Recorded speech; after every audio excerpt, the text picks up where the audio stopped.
প্রথম আপডেটটা দিচ্ছি। কার্লো আনচেলত্তি তিনি প্রেস কনফারেন্সে বলেছেন নেইমার জুনিয়র স্কটল্যান্ডের সঙ্গে ম্যাচ দিয়ে প্রত্যাবর্তন করছেন, ম্যাচ ফিটনেস তার চলে এসেছে, নেইমার ফিরছেন ব্রাজিলে। এর চাইতে বড় সংবাদ বোধহয় এই মুহূর্তে আর কোনো কিছু হতে পারে না।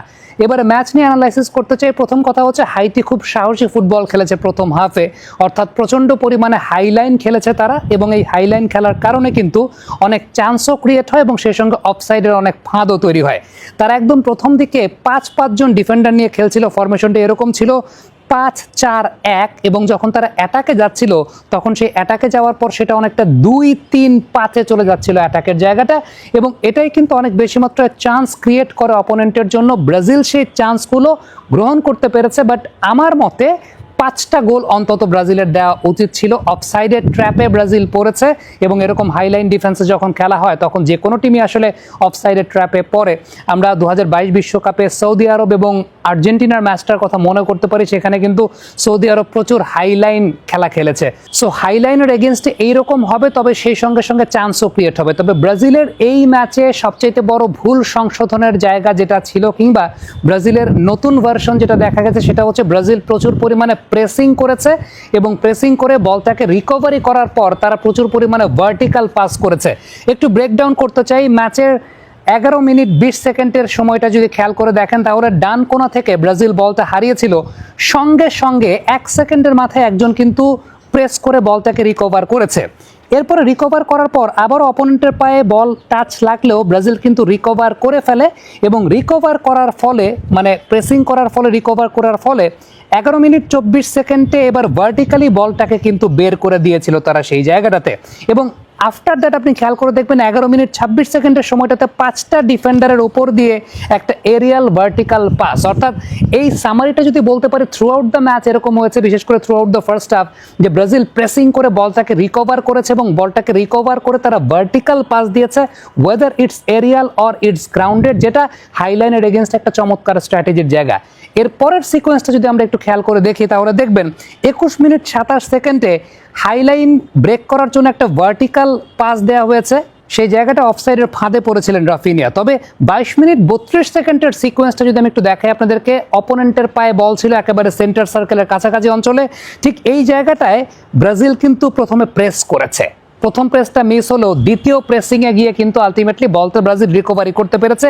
এই বিষয়টাই মরক্কোর সঙ্গে ম্যাচে পুরোপুরি মিস ছিল, যে ব্রাজিল প্রেসিং করছিল না, এবং সেই প্রেসিংটা করার পর, অর্থাৎ রিকভারিটা করার পরে যেটা আমরা দেখতে পেয়েছি, 22 মিনিট 40 সেকেন্ডে একটা ভার্টিক্যাল পাস, এবং সেই ভার্টিক্যাল পাসের পর যে বিষয়টা দেখা গেছে, ভিনিসিয়াস জুনিয়র একটা চমৎকারভাবে বলটাকে নিয়ে এক্সেলারেশন করেছেন, গিয়ে দুজনকে ইন্টারসেপ্ট করে শট করেছেন।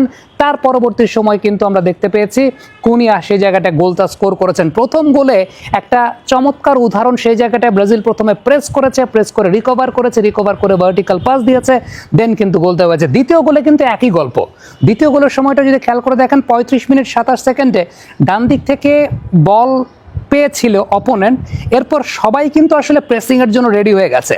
একদম 3 সেকেন্ডের মাথায় খেয়াল করে দেখবেন যে প্রেস করা হয়েছে, এরপরে প্রেস করে বলটাকে রিকভারি করা হয়েছে, বলটাকে রিকভারি করার পর দেন ভার্টিক্যাল পাসেই পরবর্তী সময় কিন্তু ম্যাথিউস কুনিয়া গোলটা স্কোর করেছেন। So that is really important, যেটা এর আগের ম্যাচগুলোতে আসলে ব্রাজিল করতে পারে না। ব্রাজিলের নতুন ভার্সন যেটা আমি বলছিলাম, যে আলটিমেটলি প্রেস করে বলটাকে রিকভার করে, এবং বলটাকে রিকভার করে আলটিমেটলি তার পরবর্তী সময় ভার্টিক্যাল পাসে খেলা। হ্যাঁ, একটা বিষয় উল্লেখযোগ্য, সেটা হচ্ছে যে হাইতি টিমের প্রোফাইল আর মরক্কো টিমের প্রোফাইল তো সেম না। বিশেষ করে মরক্কো যেরকম ভাবে প্রেসার দিচ্ছিল, মরক্কোর যে স্পিড ছিল, ওই স্পিডের এগেনস্টে ব্রাজিল প্রেস করতে যাওয়ার সাহস পেয়েছে কি পায়নি, সেটা একটা প্রশ্ন হতে পারে।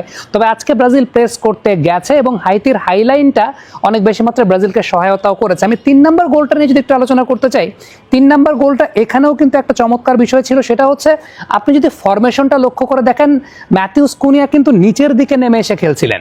এই নিচের দিকে নেমে এসে খেলার জন্য ভিনিসিয়াস জুনিয়রের জন্য কিন্তু ওপরের দিকে স্পেস ওপেন হয়ে গিয়েছিল, এবং ওপরের দিকে স্পেস ওপেন হয়ে যাওয়ার পরে আপনি খেয়াল করে দেখবেন যে লুকাস পাকেতা তিনি এখানেও কিন্তু একটা ভার্টিক্যাল বল দিয়েছেন, বাট এরিয়াল ভার্টিক্যাল বল।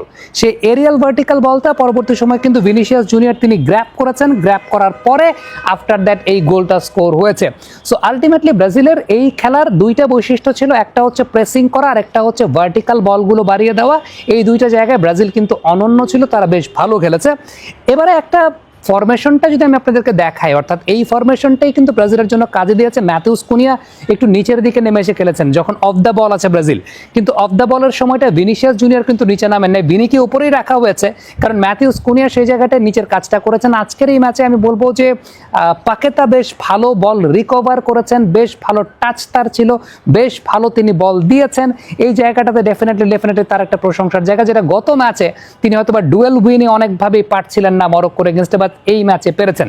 আরেকটা বিষয় বলবো যে বাদিক থেকে যখন ব্রাজিল একদম শুরুর দিকে আপনি যদি চিন্তা করে দেখেন, সান্তোস যখন বাদিক থেকে উঠছিলেন, মাঝখানে কিন্তু একটা ডায়াগোনাল শেপ ব্রাজিল মিডফিল্ডে তৈরি করে ফেলেছিল ওই জায়গাটাতে। আবারও বলি, হাইলাইন ছিল অপোনেন্টের, সো ব্রাজিল এই জায়গাটায় মাঝখানে একটা ডায়াগোনাল শেপ তৈরি করে আলটিমেটলি কন্ট্রোলটা নেওয়ার চেষ্টা করেছে। সেই বিষয়টা আমার কাছে ব্যক্তিগতভাবে খুব ভালো লেগেছে।